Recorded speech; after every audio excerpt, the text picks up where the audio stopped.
Growing a business is kind of tricky right now. Supply chains are squeezed, tariffs and trade policies are dynamic, and cash flow, it's tighter than ever. You need clarity to come out on top. Without it, you risk falling behind. If only you could hop in the DeLorean and see the future, right? Thankfully, there's NetSuite by Oracle. NetSuite has real-time forecasting to help you move ahead with confidence. This is your AI-powered business management suite and the #1 cloud ERP. Trusted by over 42,000 businesses, NetSuite brings accounting, financial management, inventory, and HR all under one roof. It's your single source of truth, giving you the data and control you need to move quickly. And with AI built in, you can automate the busy work and focus on strategy. NetSuite helps you see what's stuck, what it's costing you, and how to pivot fast. If I were running a business with a lot of moving parts, I'd use NetSuite for full control over everything. Tame the chaos with NetSuite. If your revenues are at least in 7 figures, download the free ebook, Navigating Global Trade, 3 Insights for Leaders at netsuite.com/SPI. That's netsuite.com/SPI. The perfect product launch. It's the goal for every brand marketer. High heat, fast sellout, and fans posting recipes like trophies. What do Sydney Sweeney's soap drop, Taylor Swift's tickets, and your next launch have in common? Well, they're not bought, they're bragged about. Fanfare turns your drop into a moment. Fanfare cues real fans, blocks bots, and builds launch experiences worth screenshotting. Want hype without the heartbreak? Get Fanfare's 5-step hype drop playbook with our proven success formula and make your next launch unforgettable at fanfare.io/playbook. Again, fanfare.io/playbook. Congrats, your business is doing great. All your hard work is paying off, but you need help like now, and you have to hire fast. How can you hire amazing candidates quickly? Easy. Just use Indeed. When it comes to hiring, Indeed is all you need. Stop struggling to get your job post seen on other job sites. Indeed sponsored jobs help you stand out and hire fast. And with sponsored jobs, your posts jump to the top of the page for your relevant candidates so you can reach people you want faster. And it makes a huge difference. According to Indeed data, sponsored jobs posted directly on Indeed have 45% more applications than non-sponsored jobs. One of the things I love most about Indeed is that it has one of the largest databases of job seekers, giving employers access to a wide range of candidates. And with job alerts, I get notified when new candidates apply. And with Indeed sponsored jobs, there's no monthly subscriptions, no long-term contracts, and you only pay for results. So how fast? Well, in the minute that I've been talking to you, 23 hires were made on Indeed, according to Indeed data worldwide. There's no need to wait any longer. Speed up your hiring right now with Indeed. And listeners of this show will get a $75 sponsored job credit to get your jobs more visibility at Indeed.com/smartpassive. Just go to Indeed.com/smartpassive right now and support our show by saying you heard about Indeed on this podcast. Indeed.com/smartpassive. Terms and conditions apply. Hiring, Indeed, is all you need. This is the Smart Passive Income Podcast with Pat Flynn, session number 149. What? Welcome to the Smart Passive Income Podcast, where it's all about working hard now so you can sit back and reap the benefits later. And now your host, who once paged himself just to be one of the cool kids, Pat Flynn. While DIY website tools are everywhere, most fall short on design and performance. Hit publish. Framer ships your site worldwide in seconds. No code, no compromises. Framer is a powerful, user-friendly platform that delivers developer-level results without writing a single line of code. Make your designs move and convert with Framer. Framer brings your site to life with powerful animations, dynamic content handling, and a design-first approach that helps your site stand out. Framer is the design-first, no-code website builder that lets anyone ship a production-ready site in minutes. Browse hundreds of pixel-perfect templates or even design something of your own on a totally blank canvas. Add bold animations like appear effects, text effects, scroll and looping animations, and much more in seconds. And it's free to start. The built-in AI handles the heavy lifting of generating starter layouts and can even translate your entire site to any language. On the back end, you'll get responsive breakpoints, built-in hosting, a flexible CMS, and privacy-friendly analytics. Ready to build a site that looks hand-coded without hiring a developer? Launch your site for free at Framer.com and use code SPI to get your first month of pro on the house. That's Framer.com, promo code SPI. Framer.com, promo code SPI. Rules and restrictions may apply. Hiring shouldn't be a hassle or a drain on your budget. Upwork is your one-stop shop to find, hire, and pay top freelance talent, saving you time and keeping costs in check all in one place. Companies at every stage turn to Upwork to get things done and find more flexibility in the way that they staff key projects and initiatives by assessing a global marketplace filled with top talent in IT, web development, AI, design, administration support, marketing, and more. And I've personally used them myself and can vouch for them. Posting a job on Upwork is easy. With no cost to join, you can register, browse freelancer profiles, get help drafting a job post, or even book a consultation. From there, you connect with freelancers that get you and can easily hire them to take your business to the next level. Upwork makes the entire process easier, simpler, and more affordable with industry-low fees. Post a job today and hire tomorrow with Upwork. Visit Upwork.com right now and post your job for free. That is Upwork.com to post your job for free and connect with top talent ready to help your business grow. That's UPWORK.com, Upwork.com. Go there now. What's up, everybody? Welcome to episode 149 of the Smart Passive Income Podcast. And yes, I was that lame to call myself on a pager just to look cool in front of my friends. I just no self-esteem back then. But here we are today, and I'm really excited because this episode, we're bringing back a guest who's been on twice before in episode 46, the most popular podcast episode in SPI history, and also episode 85. This is Dane Maxwell, who's coming at us a third time, but this time he's actually come on to interview me. So I'm not going to waste any more time. We're going to go right from the beginning and talk exactly about why we're doing this, but also how you can also create a software business of your own as well. So here's the interview with Dane Maxwell from thefoundation.com. What's up, Dane? Welcome back to the Smart Passive Income Podcast. How are you today? I'm good, Pat. How are you, man? I'm doing great. So you were in episode 46, the most popular episode of the Smart Passive Income Podcast. How's that feel to be, out of all the 150 episodes we've done, to be the most popular guest on the show? A little nervous that I may not ever live up to that again, to be honest. Dude, it was such a good episode. And then you came back on episode 85. We'll have all the show notes there and all the links in there as well. But today's going to be a little bit different. We're going to have you interview me about my recent venture into software, which, in fact, it wasn't my first time doing so, but definitely more successful. But we have a quick announcement to make, actually. For those of you listening to this right now, this is actually a re-recording of this interview. And the reason we did that is because we had it come out last week. Dane and I did an interview a while ago, and it came out last week. And there was a lot of feedback from the SPI community saying that they just wish they heard more of me and what was going on inside my brain. Not to say that Dane was sort of just butting in and talking the whole time, but that's what they wanted more of. And that's what we're definitely going to bring you today. And Dane and I talked. I had an open window today over the weekend while the kids are napping. And we're going to shoot it again for you guys because we only want to bring the best for you, all of you listening, and make your time definitely worthwhile. We're going to shorten the episode, but we're going to bring you more, and Dane's going to go deep inside my brain, hopefully pull a lot of stuff out there in regards to building your software business. Does that sound right, Dane? Yeah, that's good. The loudest thing I heard was it was like 70% me talking and 30% you, and I just wanted to say that my passion and enthusiasm for software kind of got the best of me. So I'm looking forward for round two, and I'm hoping the audience gets more value out of this one. Yeah, and we'll have the old interview linked to directly in the show notes as well for those of you who are just curious. But it was, we could definitely feel your passion in that, Dane. And I mean, that's why it was so popular, the episode 46, because we could just hear it in there. And this time we're going to flip the switch. So why don't you take the lead from this point forward? And first of all, why did you, actually it was your idea to do this. Why do you think this is important? Well, I think people respect you and they really look up to you. And I see a lot of really smart people getting into software. Mm-hmm. And I don't want it to feel unobtainable to people. Like, I think that software is a business that people could get into if they want to. It's not as mystical or difficult or as big of a black box as they might think. And so I think through your story of getting into software, they might find it as a possibility for them. Yeah. We've had other people on the show before, and I know a lot of my friends actually who have switched from more information product centric to software centric. Specifically, Spencer Hawes from Niche Pursuits. He now has Longtail Pro, which has become one of the top keyword research tools out there. And there are so many other examples of this too. And I agree, it's definitely attainable, but you can make a lot of wrong steps along the way. And I remember my first time getting into software, I just made a whole bunch of mistakes.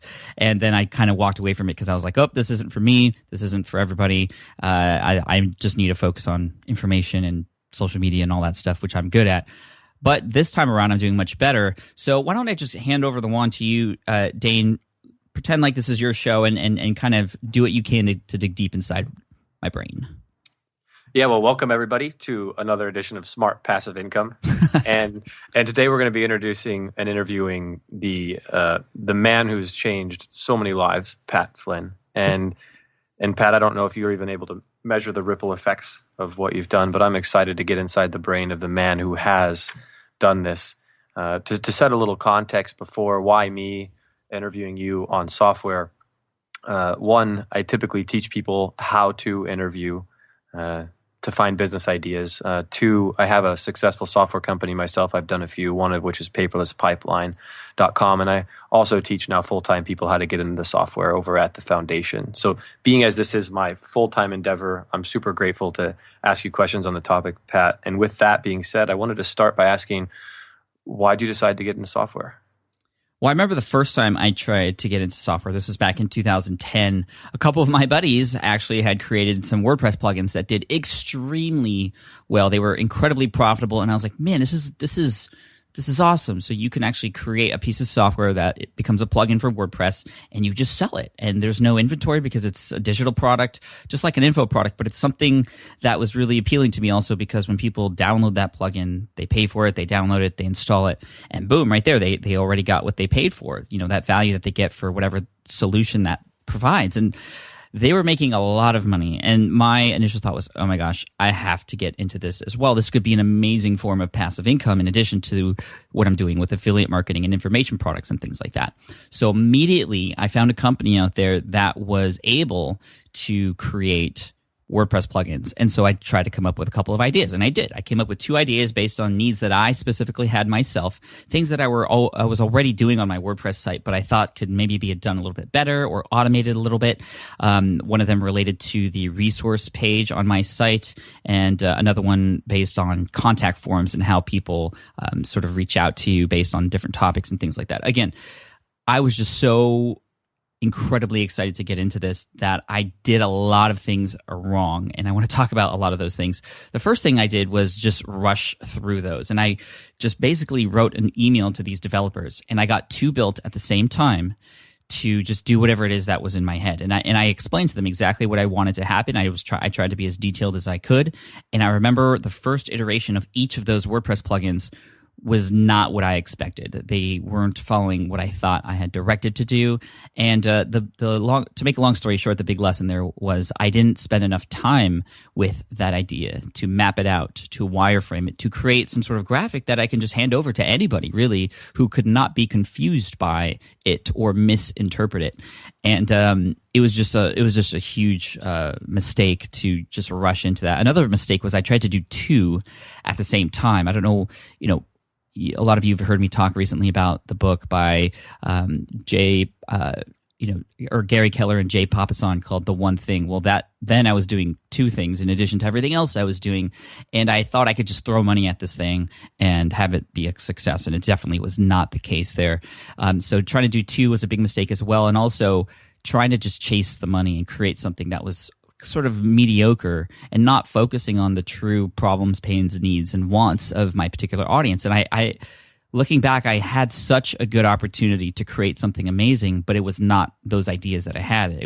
Those were the first 2 good ideas I had, and I wanted to do both of them because I got greedy and I chased the money. And every time I've chased the money first before thinking about how I'm actually going to help other people, it's always been an incredible failure.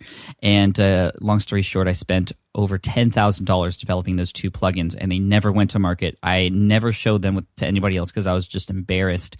And then looking back, I'm actually really happy that those things didn't work out because they were a great it was a $10,000 lesson, I guess. But it was very, very I mean, it was tough to know that I just poured all this money into this thing and it didn't work out. But I learned from my mistakes, and this time I'm going into the software business almost sort of I don't want to say by accident, but I was more open to what people were saying in terms of what they wanted, and that's when the Smart Podcast Player came about. And now we're doing really well. We just came out of beta. We were in beta for almost 6 months and had a great group of users there who influenced a decision of what it is now, and you can find that at smartpodcastplayer.com. And it's doing well. It's doing really, really well. And the best thing is to go to somebody else's site and see the player being used and have them just enjoy it. And that's the coolest part about software to me. And I'm really glad that I had those lessons the first time around, because this time we definitely took it a lot slower. We launched with a minimum viable product, and we sketched out the whole thing before it was going to be built and all that good stuff. What a share. Holy crap. Sorry, that was a lot of time. No. So how much, do you remember how much money roughly you were making around the time that you started to get into software the first time? I was making about $15,000 to $20,000 a month at the time. And what were these plugins doing that had you so shiny object syndromed? Well, the biggest shiny object was just the fact that they were a plugin that could do something a little bit faster and more convenient than what I was doing already. And one of them specifically, for those of you, I've never revealed this actually, so this will be really interesting. One of them was a plugin to help you create your resource page. So on the back end in WordPress, when you'd sign in, you'd drop some links in there for resources. You would include images, or they would automatically be pulled from those websites. And then you could write a little description. And then on the front end, it would give you a navigation item menu that would be for resources or whatever you end up naming it. And it would put them in a nice little formatted table on that page, so it's really easy. And it would keep track of all the clicks as well. And it was interesting because once I shared this, I did share it with a few people who were in my audience at the time, and everyone was like, "Oh, that's awesome! That's really cool." And then I was like, "Oh, would you pay for this?" And then a few people were like, "Yeah." Saying it kind of like that. But the honest truth is, and I've learned this over time, people won't pay for things unless they actually pay for them. They can say they're going to pay for them, but you won't know until they actually do it. So, looking back, maybe the best idea, and this is something based off of a recent interview with Jared over at the PEgeek.com. He used validation to determine whether or not that was a piece of software that he created for his audience, if that was something he should actually move forward with. And if I had simply just put up I had the audience for it already. If I had just simply put up a landing page with a few bullet points about what this plugin was going to do, and either just collect email addresses or have people prepay for it, then I would have known that either it was something I could move forward with and I would have began to make money up front, which could be used for development, or it's not something I should move forward with and I could move on to another idea. So a resources plugin. A resources plugin. And the reason that was on top of my mind was because the resource page on my site, ever since the beginning, has been the most profitable page on my site. And it's not that hard to do on your own. And that's the thing I found. People weren't willing to pay, or they weren't that interested, or it wasn't a big, like, yes, this is what I've been looking for type of situation. Now, there are pieces of software out there that are doing really well that aren't, oh my gosh, I need this right now. But they're definitely much better than that initial idea, I think. I don't know. I'm curious to hear what everybody else thinks about that idea, actually, now that I've kind of resurfaced that. Yeah, I wanted to caution you on bringing it up just in case you don't have the bandwidth to build it if people ask for it. Mm-hmm. The thing that I was actually asking about, and I'm glad we got to talk about that, was how much money were your friends making that had you get the shiny object syndrome in the first place? Like, you're doing 15 to 20 grand a month, but you're looking over at these other guys in the WordPress space. Are they doing like 40 or 50 grand a month? Well, their plugins upon initial launch were doing six figures in a month for a few months during the initial launch. All right. That gives some good perspective. So you're at 15 or 20, you're still building your skill of making money online. And then all of a sudden these guys, was it like they came out of nowhere and they're already at six figures and you're like, what the heck? I got to be doing this too? Yeah. And I got a little jealous and I got a little, wow, maybe I could do this too. And then I kind of rushed the situation. That's exactly what happened. Amazing. That's really useful for me to hear. Do you feel that's very common? You hear or see other people out there who see what other people are doing and try to rush into things? If they're unhappy with where they're at, yes. It's more alluring. If they're pretty happy, like if you're ecstatic and you're making 10 grand a month, you don't care if someone's making 100. If you're super, super happy, like with everything you have, generally speaking. Mm-hmm. Does that land for you? It does, and it makes me wonder if maybe, 10 to 20 grand, that's incredible, which I was making at the time. And it makes me wonder if I was unsatisfied in some way. Or maybe it was just because I saw other people doing something I didn't know how to do, and I wanted to see if I could do it myself. But of course, once I found out that I couldn't, I just completely threw software out the window. Like, I never thought I was going to be doing software ever again. Well, it might be useful to explore for a second what had you drive down this road, because it really saddens me to see people get lost down paths that they probably don't want to be down eventually. Mm-hmm. And so I'm curious what was going on. Do you have any recollection of the feelings that were going on for you that propelled that? Propelled the idea of getting into software or getting out of it? Well, let's do both. Okay. Well, getting into it, it was definitely, I mean, like I said earlier, it was the money was really, really attractive to me. And it didn't seem like those people who were doing really well worked all that hard. They had a great team behind them, which I later found out, and developers that were in-house. They didn't just hand off their development to somebody and then say, okay, go make this. They spent a lot of time in research and validating and getting direct feedback from their potential customers exactly what their plugin should be and how it should work and what it should look like and what it should do. And those were things that I didn't know. I never talked to those people like I should have. I mean, they were my good friends. I should have asked them about the particular, lead up into all this stuff. I mean, you hear about these overnight successes all the time, and that's what I was hearing at the time. But then you dig deeper and you don't understand exactly how much work goes into those things, or how much time and effort was put into them, or how many wrong turns they made before that point. And then in terms of getting out, it was just a complete failure, the most money I'd ever spent on something that became a failure. And so I didn't want to touch it anymore. I didn't think it was right for me. Yeah, I think Angry Birds was the 33rd game that Rovio made before they were that runaway success. Yeah. I don't know if you remember seeing Angry Birds and thinking getting an iPhone apps. It definitely occurred to me. Oh, well, I mean, I got into iPhone apps too. A lot of people know I have an iPhone app company that was created before I got into the WordPress stuff. And I guess you could count that as software, but it was started with a partner, and it was more for fun. It wasn't there to try and make money. It was just to see if we could do it. And I made the same mistakes the first time around, so I didn't even learn from the first time. So even rewind a little bit more, going back to 2008, I had just started Smart Passive Income. The end of the year, my buddy and I saw that this guy named Joel Comm, who has been on this show before and who's actually keynoting alongside me or after me at New Media Expo this year. I love Joel. He's awesome. He had made so much money and just shot up to the top of the rankings in iTunes for iPhone apps at the time for this game called iFart. And me and my buddy were on the golf course, and we were like, man, that's ridiculous. We can come up with better ideas than that.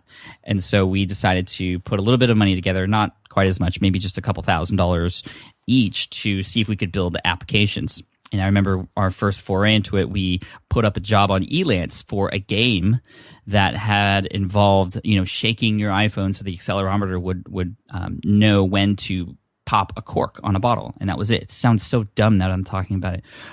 But, we had that created, but it took...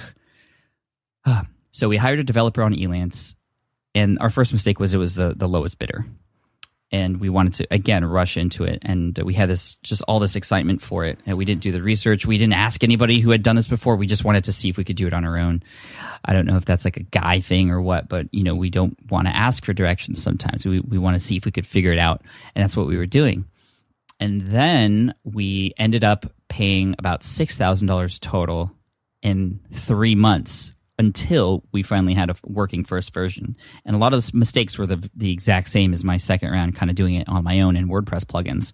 So I guess when I did it the second time, I remembered the first time also, and okay, I tried this twice now, and I'm out of here. This is not for me.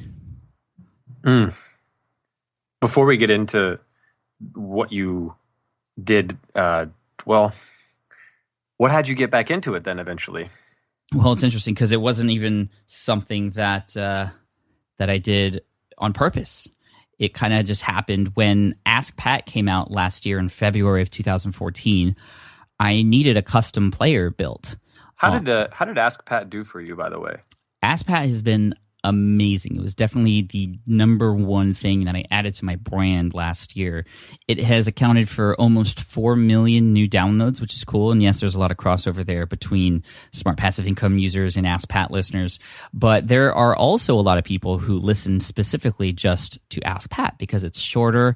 Again, it's 5 days a week and it answers a voicemail question from an audience member. People who listen to the show love hearing the voices of other people in the audience. They can truly relate to them, and then they hear my answer. It just increases my authority level as well, and it's increased my exposure on iTunes. It has increased my income through sponsorships, and so many great things that have come out of it. And one of the cool byproducts was this custom player that I had to build in order to serve this podcast on my site, because traditionally you have to post a blog post with an audio file embedded in it to have the feed read the feed that you put into iTunes and Stitcher, to have that read that there's a new show.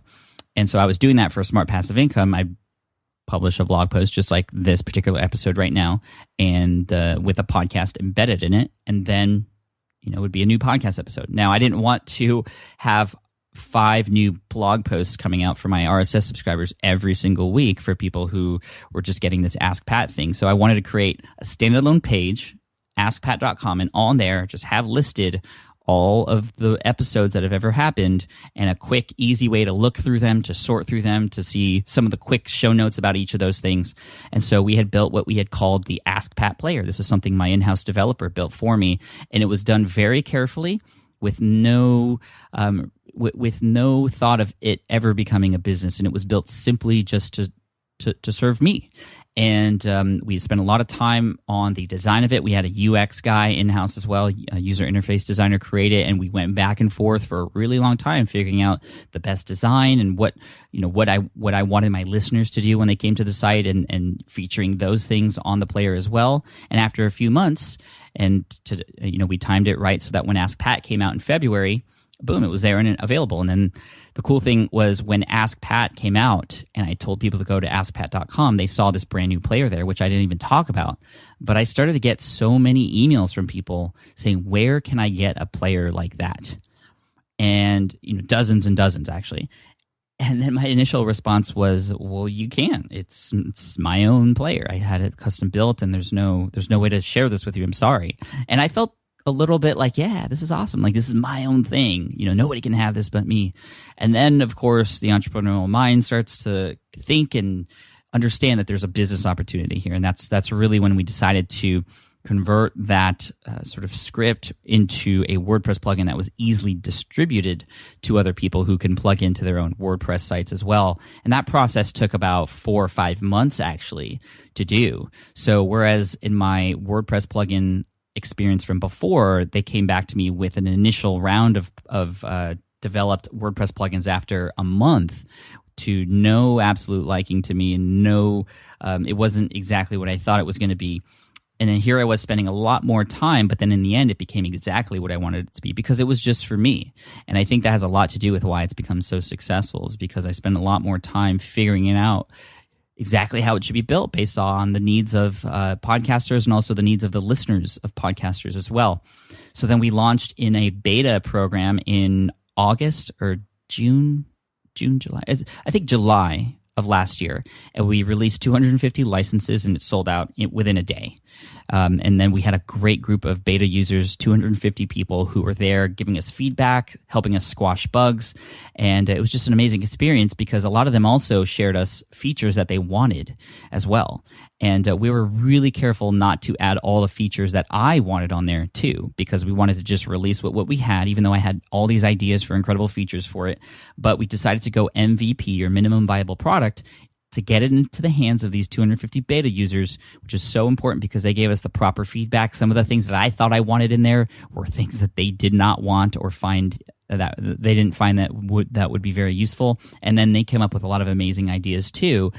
And then we came out of beta just last January with some really cool features, some of my favorite features, including the speed control on the website. So if you're actually listening to this right now on the Smart Passive Income website for session 149, you can actually speed up the play and save, 1.5 to 2 times as much time listening through it, which for a listener is a great experience. And that's something that a lot of listeners on a mobile device do, but there is no way to do that on a website right now except through my player, which is really cool. But then for a podcaster, it's also great because people are getting through your episodes much quicker. People are being able to share your episodes much quicker, and then that's increased downloads and rankings for your own podcast as well. And the coolest part is after we sold this thing, even though there were a lot of bumps and hurdles along the way because of the team that I've built to help with this project specifically. It's just amazing. And then people are emailing us back saying that they're having increased download numbers, and it's been really cool to finally succeed in the software space. Because again, the coolest thing is to see it being used on somebody else's site, and then having them email me to thank me for it is just such an amazing feeling. I mean, that instant result that they get when they buy it is so cool. And I think that's why a lot of, our colleagues and friends are getting into software as well, because there's just much more gratification, I feel, at least, as opposed to information, which takes a lot longer to, find the value from that transaction. For example, when people purchase something, they have to put it into action. They have to they have to consume it first, then they have to put it into action, and only a certain amount of people are going to get to that point. And then even if you put all the things into action, the results are going to vary. But with software, the solution is very clear, and I think that's a big reason why this one is successful, both in terms of the research and development of it, and then the sale of it. Well, it sounds to me like there are like 4 or 5 big things that are different between this first time around with like the resources page and then this app. The first is that I have written down here is that you went slower, a lot slower. The second is that I actually wanted to ask you about is you didn't release these other apps, the resources page and then a Facebook plugin thing you were talking about. It was a plugin for contacting. And the idea there was because I started to get all these emails, I wanted there to be a way for when people contact me to have it be organized when it gets to me. So I didn't have to organize them in my inbox. They were already organized. See, even the way I'm explaining it just makes people like, what? Really? This isn't a good idea. It looked like a good idea to me at the time. And it was a way, for example, and I know this already exists too. I just and there are solutions like it out there, especially in the ticket service type situation. Not like tickets that you buy to go to events, but when people have questions like Zendesk and stuff like that. So if somebody had a question about something, I could force people to choose a particular subject, and based on that subject, it either gets emailed to a certain person, or they get a certain reply auto response, or it goes to a certain folder in my inbox and things like that. And I thought it would be very useful, but it was just a little bit too technical for the team that I had hired, and also I didn't give them enough information too. And part of the problem was as they kept giving me new developments of it, I kept adding more things because I kept getting these new ideas as I started to see it unfold, and then it just became way too just crazy in terms of the features of it, but also how much it was costing. And then, thinking back now, I mean, I have a great team now that provides customer support, and they're answering questions every day now for people who are customers. It makes me wonder what would have happened if I did release those plugins and they were successful. But then WordPress upgrades, there are theme compatibility issues. There are theme compatibility issues on certain versions of WordPress that are all different. It's just crazy, the environment out there, especially in WordPress, because you're working on a third-party platform.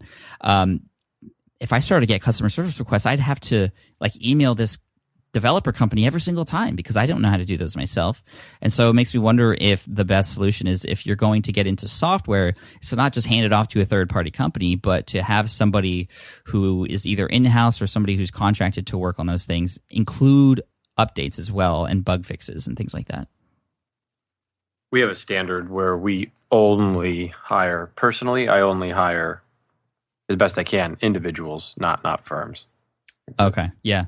I mean, that makes sense. And then you can there's a lot of ways to have those people come on board too, right, Dane? You could either pay them a set amount to have them work on something with a certain number of inquiries every day that they can answer. You can have them come on as a partner as well, which I know has been very good for a lot of people too, because they want to get a little bit of a piece of that business too. I mean, there's a lot of ways to go about it, right?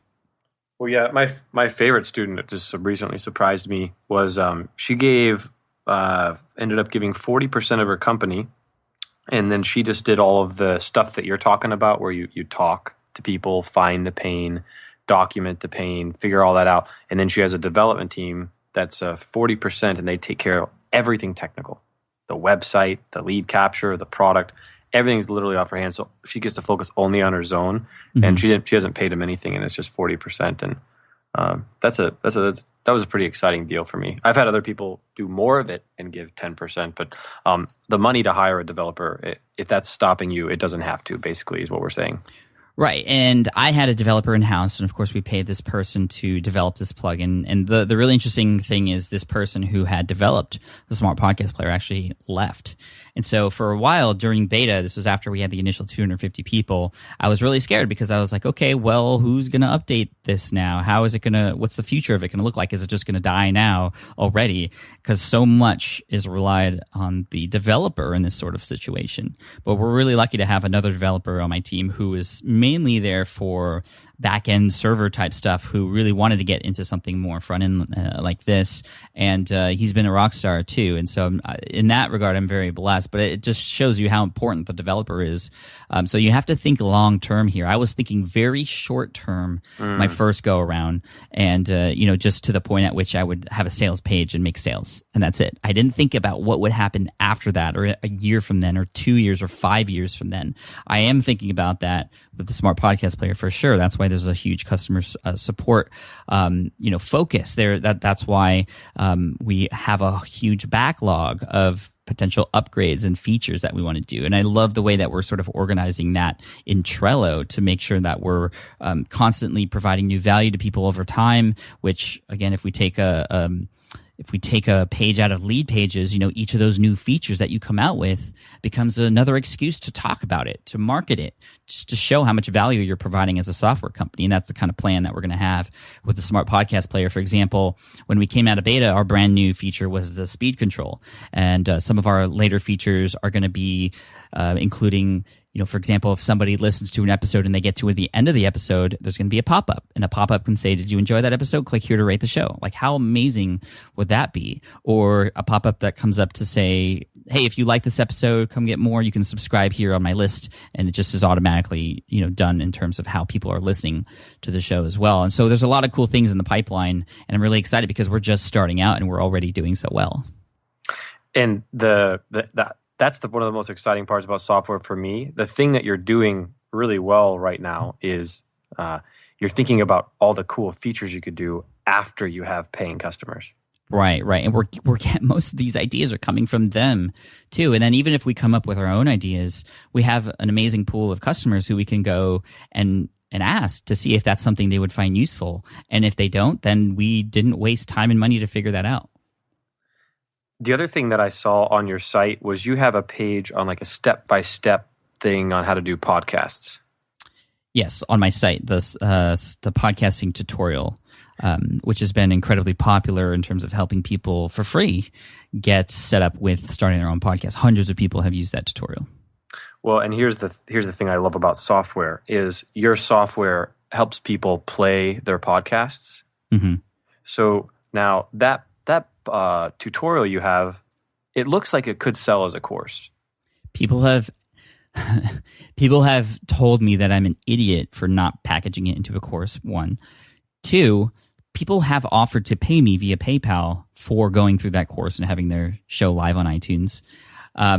So yeah, absolutely. But I like to give that away for free because I want to get people's shows up on there and establish that trust and authority in the space. And now, I mean, it's paying off. And not everybody who goes through that tutorial is going to buy a player. It's not, the player is definitely for the serious podcaster.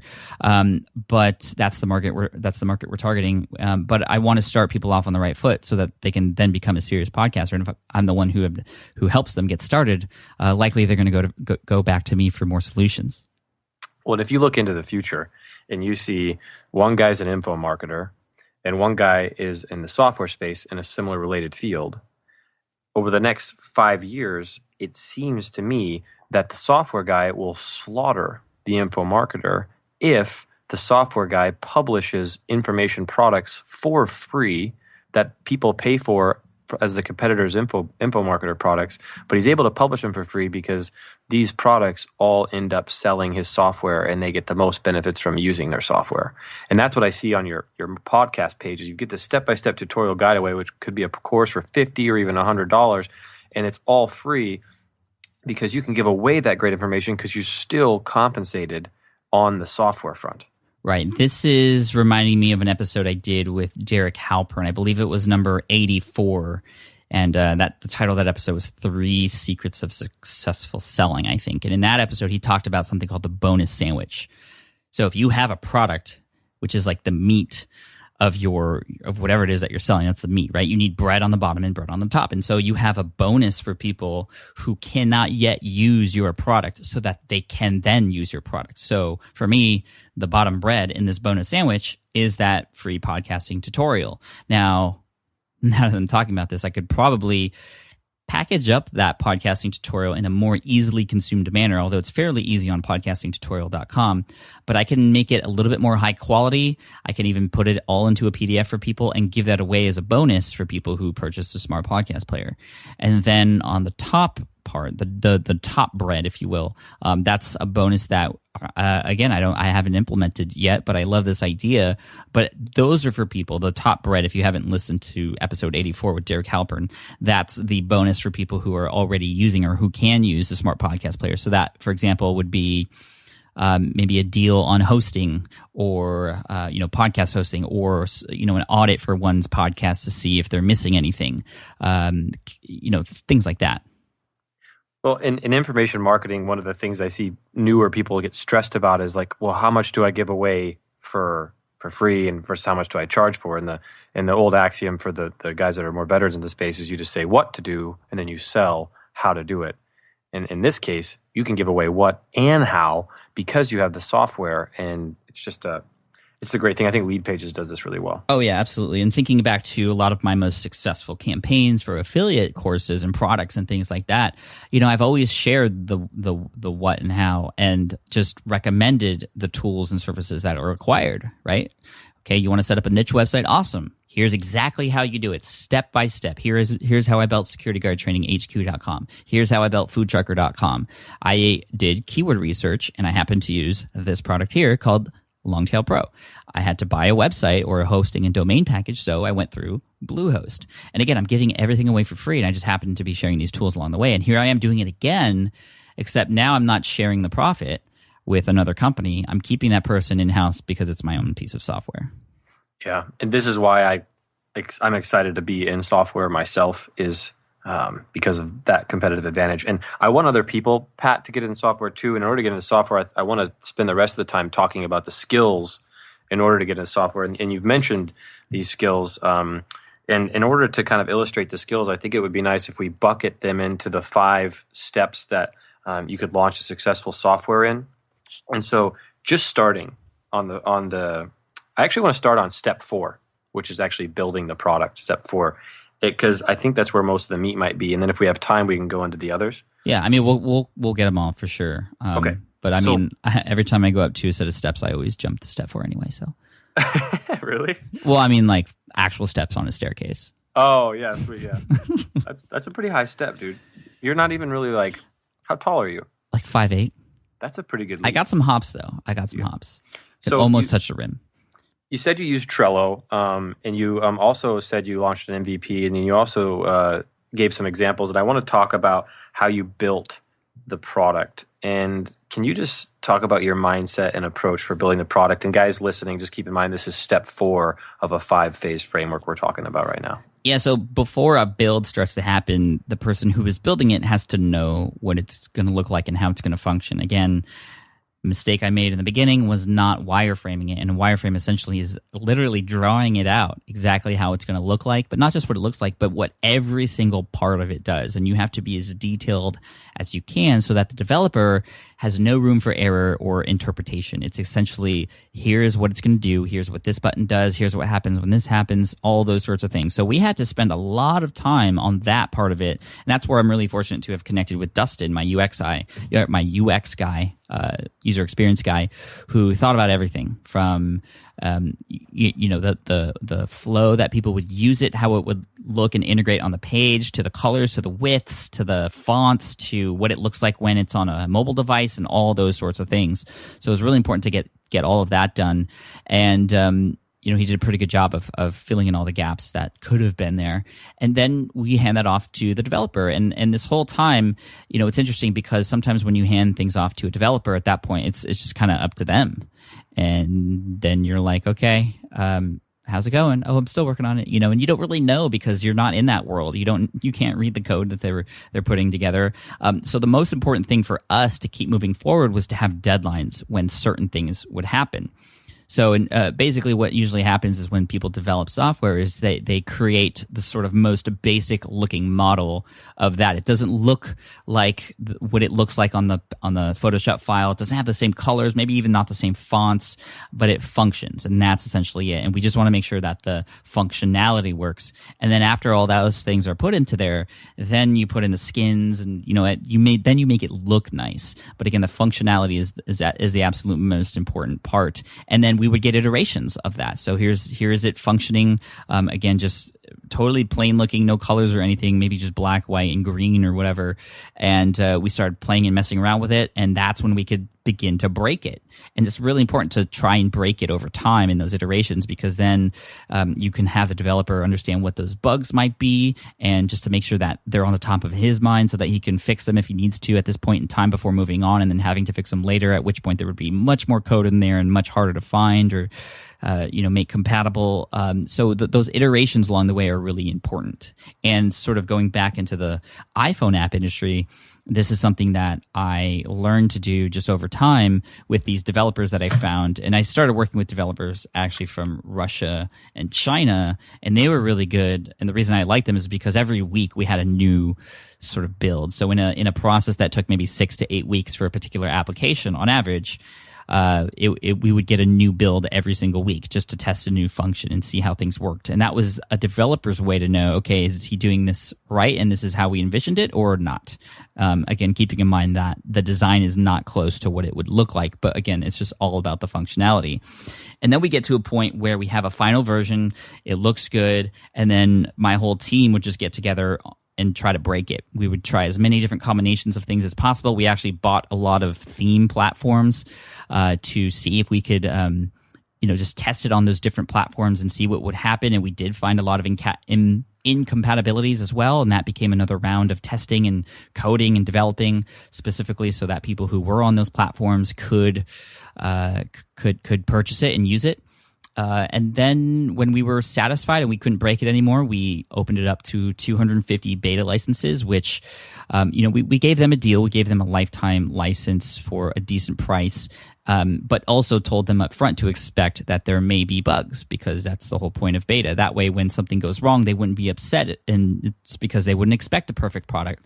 But in exchange for not having a perfect product, they would have it as a first-time user, early adopter, and the price that goes along with that.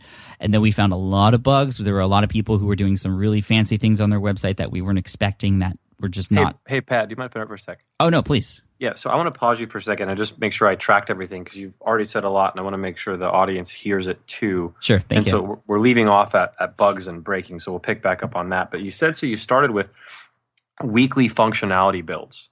Yeah. So would it be like every Friday you would check out the software? Yeah, I mean, as much as possible. It wasn't always every week, but there were due dates of when the next build, which had certain things in it, was going to be done. And then at that point, typically we would get a new build to test out. Yeah. Got it. And then one thing that we do with our developers is we have them submit a daily update. Ooh, a daily update. Yeah, we don't actually look at the software every day, but we'll say how many hours did you work? What did you accomplish? What problems did you encounter? And what questions do you have for me? And then I say, if you didn't work that day, I want to know. So if the daily update is I work 0 hours. That way I'm not left in the dark and feeling so anxious about where my software's at. Right. I like combining this daily updates with the weekly build. It sounds like a great idea. Yeah, no, I love the idea of the daily update as well. It just keeps the developer on top of things, and you on top of things if anything comes up in the developer, that's an open forum right there for them to ask questions every day. It's also nice because I find that developers solving their own problems when they write it out. So like, here's the problems I encountered and here's the questions I have. And as he asks the questions, he's like, and actually, I don't actually have a question. I just sorted through the whole problem myself by writing this out. No, which that's is cool. Kind of funny. You also mentioned you launched a beta. Mm-hmm. And I wanted to briefly mention, just for a second, the better word for this is typically either like early access or champion user. So the implication isn't that the customer's doing you a favor, but you're doing them a favor by letting them in early. I like that. So in terms of marketing a quote beta or champion version, because in the software industry, we all use beta, right? I mean, that's how it is, but our customers aren't necessarily in software. So is that, for example, a good opportunity to not even mention beta, but sort of become, have it be about the benefit that they're getting and not the benefit they're giving? Yeah. The thing that also comes up to me is the vast majority of the world also works 9 to 5. And we don't want to follow that either. And just so like a lot of people in software, actually, you probably don't want to follow as well. and that would be in this case, you want to kind of stay away from the word beta. Yeah, early access is more of a benefit. And there are a lot of benefits. There are actually maybe 3 or 4 real clear benefits that a customer gets by signing up early access, meaning they get the product first before anyone else. They get to influence how it's built. They get access to you, the owner of the company. Whereas, if you join an established software firm now, good luck getting any of those benefits. Yeah, true that. So, okay, so you said that you had these weekly builds, and you possibly might combine them with daily updates. But I want to hear how you got MVP, like how you launched it really, how you were able to strip it down to launch it. And I actually want to zoom out even further. And maybe for anybody who's like, man, there's no way I could ever do any of this. I'd love to hear you speak into what your results have with the product have been so far, just to kind of like take an inspiration break and let people know what's possible if they do go down this road. Yeah, I mean, to build it overall, and again, a lot of time was spent doing it, and this includes the time that was spent to build it even before it was going to turn into a business anyway. So it was about $20,000 to build it overall, and all the time spent, with the bug fixing and researching and even implementation of the website and the sales page and things like that. And then after the first beta launch with those 250 users, we had already surpassed, the cost and doubled it. So we had made about $50,000 total through beta before we even relaunched it to the public. Was 20,000 just for your own use? Yes. Which I know sounds like a lot, but again, I knew how long term I was going with the player, or with Ask Pat, and also, with the sponsorship stuff in there. I thought that was going to eventually cover it, but then we turned it into its own thing. So, well, it's not a lot for a business that's doing 70 to maybe 150 grand a month. It's a lot for someone starting out, and you don't have to. You could still get products built for cheaper than that. Like, I just want to comment that you could have a developer build this on a partnership plan and take an equity. Right. We had talked about that. Or pre-sale, right? I mean, I could have pre-sold this thing for the same amount. And like I said, I already made up the costs in the beta. So if I had teased this out and asked people to pay for it up front, like literally take their payments, I mean, that would have covered the cost, and I would have been off and running. So let's make that possible just for a second. Then I want to go back to bugs. So I asked you about step 4, and you said, well, first, before you do that, we have to do a wireframe, which is actually step 2, which is sketching the solution. This is the 5-part framework to launch a company with limited risk. Mm-hmm. Step 3 is pre-sale. So step 2, design the UI. Then you got the UI built. You would then take that UI and then pre-sell it to customers. Is that what you were saying you would have done if you needed the money? Yes. And then after step 3, you would have gone into building.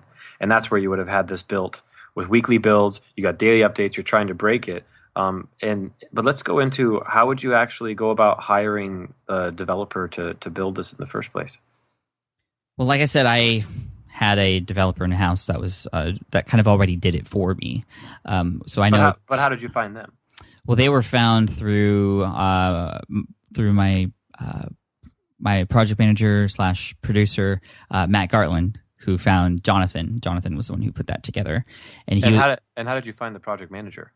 He was through a relationship I had as he was an editor for my book, Let Go. I hired him for that, and he got really interested in what I was doing and the value I was providing, and was really in alignment with that, and wanted to take on a more project management sort of producer role in Flynn Industries, which is my company, and we've been working together ever since. So this is over, 3 years now, I believe we've been working together, but only the past year actually been putting the throttle down on a lot of these bigger projects. And how did you find the editor?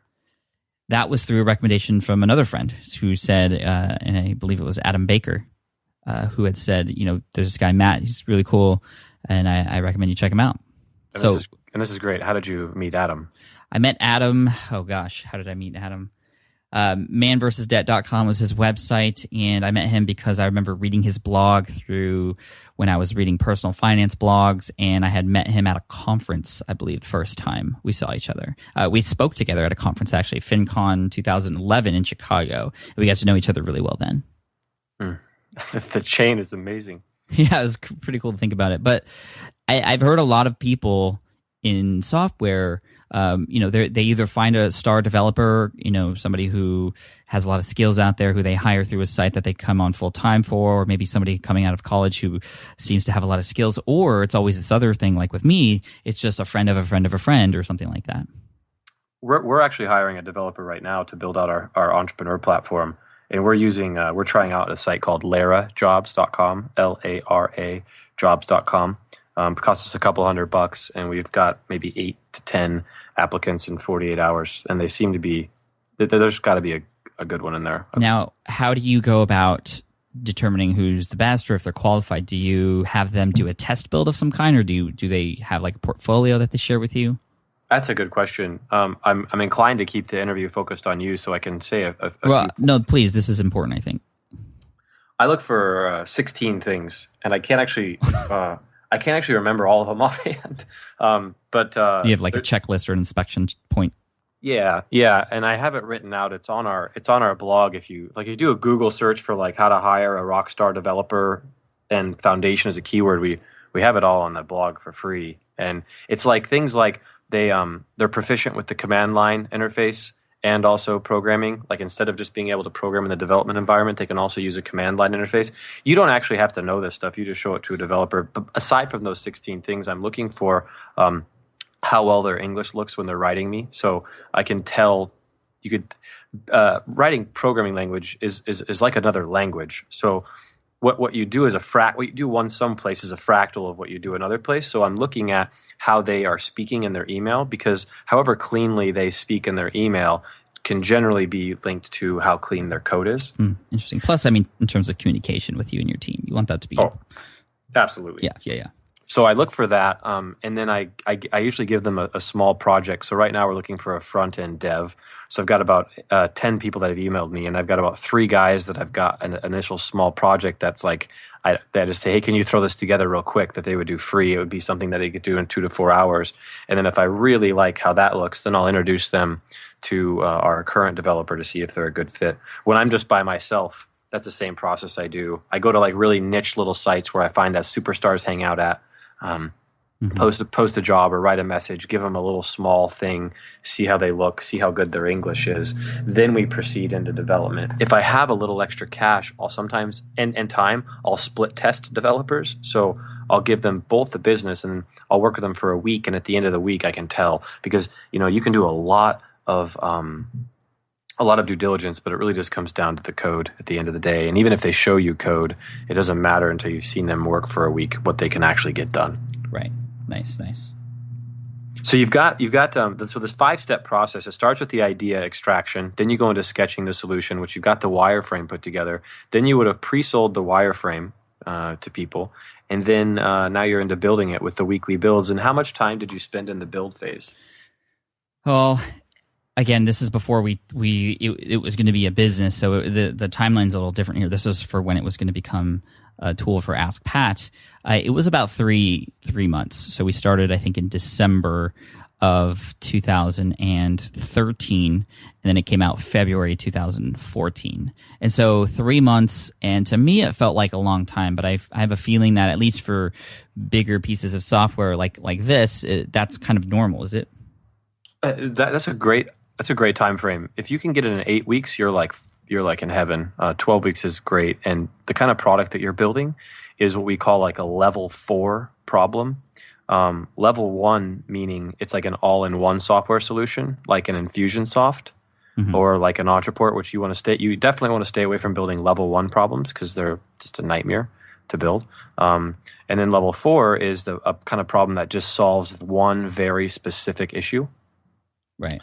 And when you can find a software problem that solves one very specific issue, then you're able to get it built in 12 to 8 weeks. It's also easier to sell from an expectation standpoint because when you're selling Smart Podcast Player, you're like, so what does it do? Well, it plays your podcast. Well, what else? It just plays your podcast. Well, what else? It just plays your podcast. And you don't have to get worried about feature creep and getting pulled into all-in-one. So when you're in that phase, Pat, I think you're doing really well, 8 to 12 weeks. Okay. Sweet. And I think when you're just starting out, going with that one solution thing, I think that's really important as well. Again, working on one thing at a time, but also solving one problem at a time. And if it's a huge pain, then it's going to be an easy sell and you'll be able to pre-sell this thing really, really simply. And then you can add in all those bells and whistles, which is kind of what phase we're at now. Yeah, so let's talk about, you've got the idea extraction where you idea extraction is basically summed up in 3 words: find the pain. Find the pain, yeah. Find the pain. That's where you get all your ideas. You'd think that starting a business is about coming up with an idea, but really, great business ideas solve painful problems. So if you just focus on pain. So for me, I mean, it was a pain that I had myself internally. I was sort of scratching my own itch and then sharing that back scratcher with everybody else. Although that sounds disgusting now that I said it. But you know what I mean, right? But for everybody out there who maybe doesn't have a problem that they're dealing with right now, can they go out there, or what's the best way to go out there and find those problems? And like we talked about in episode 46, I mean, we talk all about that, especially in the first half, with all those amazing golden questions that you literally call somebody and ask them to have them tell you what's that thing that they hate doing every day, or that recurring task that they just wish was done faster, and those types of things. Is there another way to do this? Is there a way to eat? I mean, in the last recording we did, actually, you had brought up a great example of just emailing people. And, yes, the top bloggers in that space and asking them what their biggest pains are, right? Oh, sure. I mean, there are a couple different really good ways. It depends on who you want to contact. In the case if you're contacting bloggers, you probably want to try to guess on a really specific pain. So if you were to email a top blogger, you might send them an email that's something like, "Hey, I'm just curious about how your bounce rate's doing. I'm wondering how many people are bouncing from your site right now. I may have a few ideas for you." And if you send something like that, it's pretty hard. It's just 1 or 2 lines, and then you can go from there into a phone conversation generally about what it's like for them to run their blog. And then you can start asking them pain extraction questions, which, to save time, we can just direct them to episode 46. Yeah. But if you want to jump in real quick, sorry to interrupt. If you want to just throw one question, you could ask any of your friends or family around you that are in business what they use Microsoft Excel for. That's a really great question because a lot of people are hacking Excel together in ways that you could build software for. And there are a number of other really great methods to do that, but that's a one just to get your feet wet. You don't. Yeah, what I'm most passionate about, Pat, is that people making entrepreneurship possible for people, so that it's a possibility for them. Right. And so that's one. So you find the pain, and you got your pain. I think another thing you mentioned before, and I don't know if this was offline or whatever, but it was really cool when you talked about it, was understanding what kinds of emails people are getting. Yes. Oh, yes. I want to make sure we talk on that because that was pretty incredible, actually, in terms of finding those ideas too. Well, yeah. So if you think about, so we're in the 5-part framework to start a business with limited risk, and we're just talking about step 1 right now, which is find the pain. And if you think about like electronic signature software, Pat, and how you could have been able to one that maybe come up with that idea, and you were to imagine yourself talking to like a real estate agent, and you happen to be helping them with their email. Like you sold some sort of email consultancy service where you help realtors stay outside of their email so they can spend more time working on their business or enjoying life more. And in those emails, you start asking a realtor as they look at the screen, "Hey, which one of these emails takes up the most time and drains you the most?" And then in that email, they happen to have an email with an attachment that's a PDF file that's like a purchase contract on a listing they have for sale. And they say this one, and then you ask a very important question. You say, well, how do you go about solving that problem right now? And then when you ask that, it sends them into story mode, and they'll say, well, I got to open the email, print off this attachment, sign the contract, go back to the printer, scan it back in, go into my email it back. If you want to dig in a little bit, you can ask, how does that feel when you do that? Get them feeling a little bit. You can if you want. The next question you ask is, if you could wave a magic wand and do anything related to this problem, what would you do? And that's generally when they would be like, man, I wish I could just sign it right here in my email. And that's how you could have gotten the idea for electronic signatures. And there are a lot more opportunities in email. And so that's another way that you could find pain. Nice. Cool. Thanks for that. I just want to make sure we get that other, because that was such golden information last time we talked. I also have a note about fortune being in the follow-up. This is related to exactly this as well. This was a tweetable actually from the last episode, and to give you some context, it was when you reach out to these other bloggers or influencers who you were trying to see if they have any issues or problems. For me, I remember when I was sort of understanding what was going on in the food truck industry, I emailed about 250 food truck owners, 250 to 300, and on the first pass, I maybe got 10 answers back. So an extremely low conversion rate in terms of these emails, but they were cold. So that it was a lot, I got a few back, which is great. And this was for the purpose of asking them a question to feature on a roundup post, which became the first post on foodtrucker.com when it launched. And we wanted to launch with a bang, which is why we were doing this. But I also wanted to introduce these people to what we were doing and establish a relationship with them. So only 10 people out of 300 emailed me back. And then I followed up with the 290 who didn't email me back.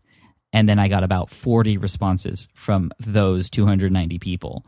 And a lot of times people were like, oh, I missed the first time. Or, some people were like, oh, I thought this was sort of a spammy email, but now that you messaged me back, I know you're serious about it. So here's my answer. And we ended up getting a total of 50 food truck owners to share what their biggest pains were in the food truck industry, and we posted that on foodtrucker.com, something they wish they had known before they first started, and that became a viral post. It literally went viral on Reddit for a couple days, and that was really cool and a cool way to launch as well. And so you had mentioned the fortune is in the follow-up. I mean, that's just one example of how just following up with people is going to be incredibly, incredibly beneficial. Not just for business, but for anything really in life. Where did you learn to follow up? Because I don't think follow up is like a natural human instinct. No, it's not. I mean, it's the human instinct is to ask once and then that's it. And sometimes even when I am with my son and he'll ask me something and I'll be like, okay, hold on just a second, and then he'll ask me again. I'll get like annoyed, right? And so it's kind of like you don't want to be annoying, but I know that when he does that, it's really something that he really wants. And now I'm kind of seeing that example and using that in my business too. Although you don't want to be annoying, but for me, really, I was just like, we can't live with 10. I need 50. So we're gonna email these guys back, and if they hate us for it, fine. But I don't think we're being rude here. So it was your dissatisfaction that drove you to follow up? Yes. Interesting. And so the fortunes in the follow-up, to make that practical, if you employ this skill on a high level and you're making $100,000 a year with no follow-up, if you add follow-up into most of the aspects of your business, you would go from $100,000 to $400,000 based on the data example that you just showed here. Yeah, think about it with email in terms of people who land on your sales page but leave, they abandon the cart. There are so many strategies out there for following up with those people, tagging those people as they go through the process, but then having them, abandon. I think that's why a lot of times sales processes start with step 1, enter your name and email. Step 2, then enter your billing information. Oh, you dropped out of step 2. Well, let me send you an email to get you back to where you were, and follow up. This reminds me too. One of my good friends, he owns one of the biggest autoresponder email services online, and he said that his highest dollar per dollar ad spend is on retargeting. And retargeting is if you come to a website and then you leave, if you go to other websites, you see the ad for that website everywhere. Yeah, that's retargeting. It's another form of follow up, and he said it's by far his highest dollar investment activity. So Pat, we've got the 4 steps. You've got your idea by finding your own pain. You sketched a wireframe. You would have pre-sold if you needed money. And then do you want to mention anything about how you would have gone about pre-selling for a minute? Because we've only got building, and then we've got launch, and then we're pretty much wrapped up. Yeah, I mean, we talked about this in the episode with Jared recently.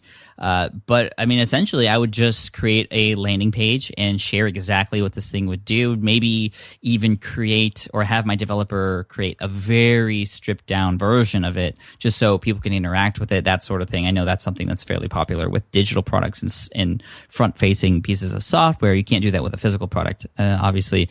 But just showing it, sharing the benefits, maybe even creating a video and plus I had this already on my own site. I mean, I essentially pre-sold it in terms of people could already see it and play with it and try to break it themselves on AskPat.com. I didn't collect payments up front, but that's what I would have done. And obviously having the benefit there being an early adopter, a champion user, and having them understand that they would get a deal as one of the first early users and influence in the product itself as well. So I'd probably use my existing community to do that because I had a number of podcasters in my audience already. Of course, I have the podcasting tutorial at podcastingtutorial.com. But pre-selling it, if I didn't have an audience already, which I think is going to line up with a lot more people, I mean, there are a lot of different things you can do. I mean, these people whose problems you're solving, those people can become your first set of pre-selling customers. I mean, people who have influenced your decision to start going down this road in terms of the validation and things like that, those people can become your first customers. I have a pretty funny example if you want to hear. Please. So we have a student who's building questionnaire software for psychologists. Mm-hmm.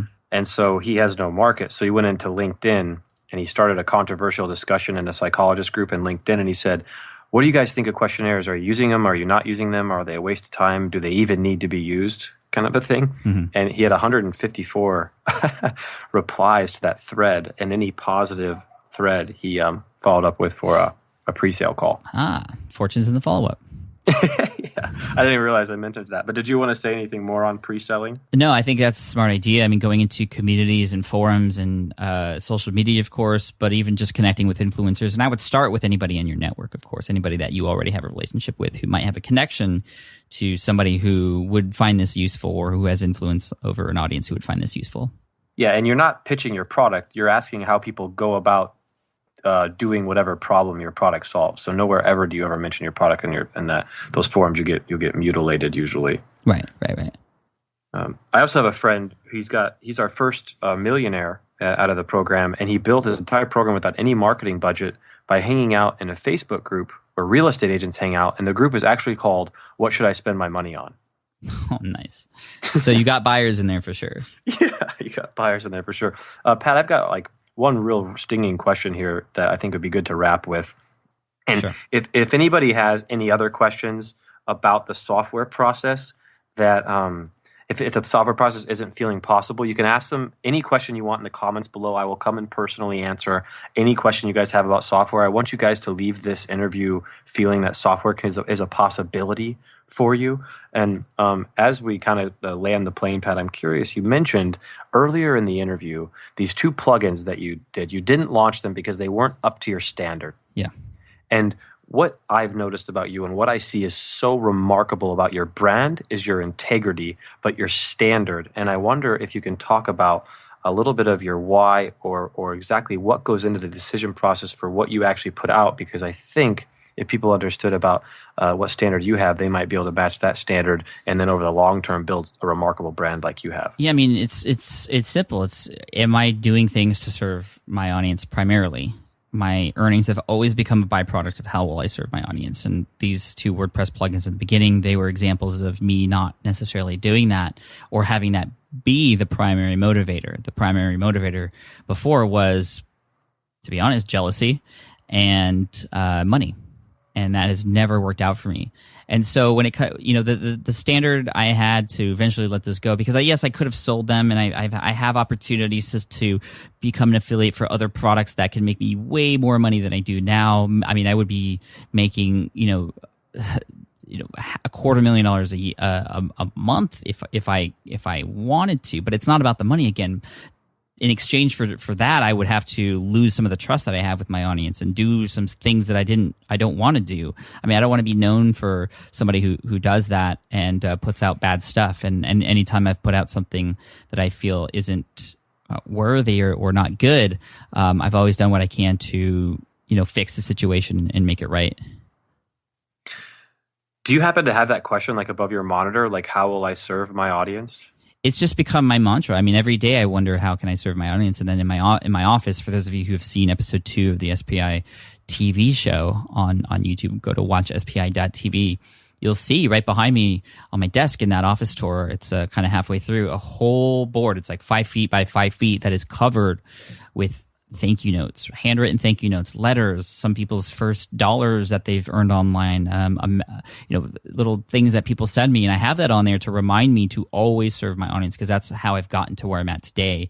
And I always also remind my audience that if you feel that I'm going down the wrong road, to please let me know. I've had friends in the past who aren't friends anymore because the money changed them and success has changed them. And it's really sad. And I don't talk to those people anymore because they're just not the people who I befriended at first.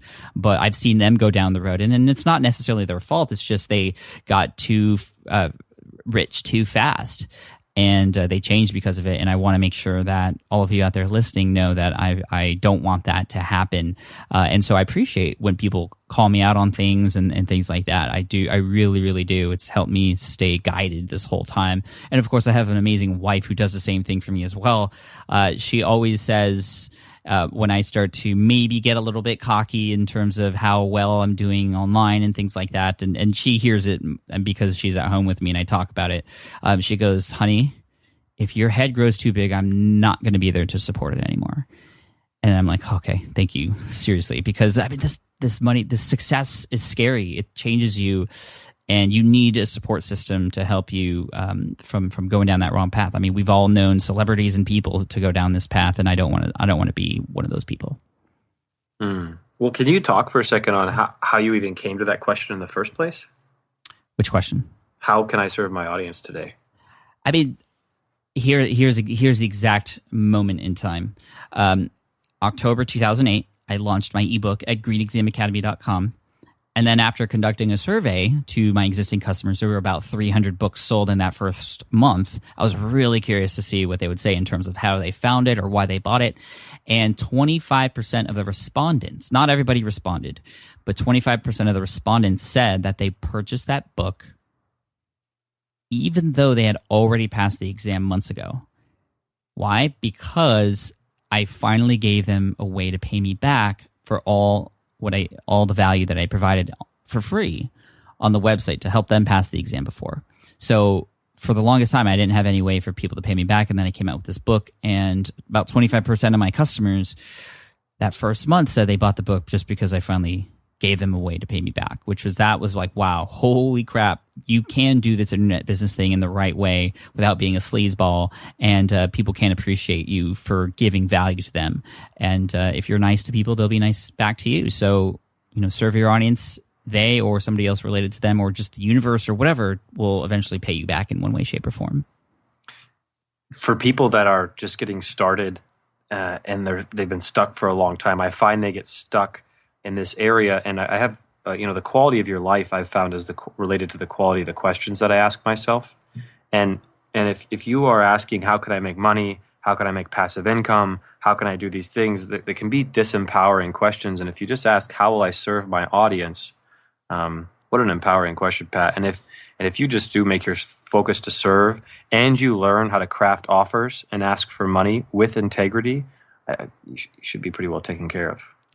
Yeah, I mean, but it's not going to be an easy road, and it hasn't been, that's for sure. And especially, I mean, I hope you can all see the journey I've had in software here to finally get to this point. It hasn't been a short one, that's for sure. Yeah, and as we wrap, if anybody is interested in reducing their risk in software, there's plenty of great stuff over at the Foundation for you to look at, all free, of course. And also there is that email guide, Pat, about how to find electronic signature software, that we have a short three-page guide if people want to find ideas to also all totally free and service of your audience. Thanks for that. So that's smartpassiveincome.com, or no, not smartpassive. It's thefoundation.com/Pat, I believe. Yes. Cool. So go ahead and check that out, everybody. Thank you so much, Dane, for interviewing me here. I think this was very, very helpful for everybody. I want to know what you guys think. Head on over to smartpassiveincome.com/session149 and let us know what you think. And again, like Dane said, you can ask questions if you're not really feeling software is for you, but you think it might be, and you have questions. Dane will be there. He's been already active in the on the page, and he's always here to help. So thanks again, Dane. I appreciate you, and all the best to you and your students. All right, I hope you enjoyed that interview with Dane Maxwell. Again, you can find him at thefoundation.com. They have a lot of great free content there. And you can go to thefoundation.com/Pat to get your free giveaway that Dane just talked about. So again, thefoundation.com/Pat. Thank you again for listening to this episode. I also want to thank today's sponsor, which is freshbooks.com, a super easy to use, the easiest to use cloud accounting solution, which makes all of your business finances incredibly organized so you can focus more on what you need to do as a business and not trying to manage all the finance stuff, which can be an absolute headache, and FreshBooks can be that solution for you. They make keeping track of your income, your expenses, and online invoicing super easy, and you could try it out for 30 days for free. Seriously, 30 days for free. You got to check this out by going to freshbooks.com/SPI and enter SPI in the How Did You Hear About Us section. I mean, one of the biggest mistakes I made when I first started was trying to keep track of all my finances with Excel and email. And come tax season, I finally understood the power of having a software like FreshBooks in my corner, the best cloud accounting solution you can find. So go to freshbooks.com/SPI and enter SPI in the How Did You Hear About Us section to get access to a 30-day free trial for you. So check it out. Thanks so much. I appreciate you listening to the show. All the show notes, and you can leave comments at smartpassiveincome.com/session149. Cheers, take care, and I'll see you in the next episode, 150, where I'll be talking about my daily routine. And it's not a night owl routine anymore. I wake up earlier. It's all thanks to Hal Elrod in episode 140, and I'll tell you how that's changed my life and pretty much what my ritual is every single day when I wake up. Cheers, take care, and I'll see you in the next episode. Peace. Thanks for listening to the Smart Passive Income Podcast at www.smartpassiveincome.com.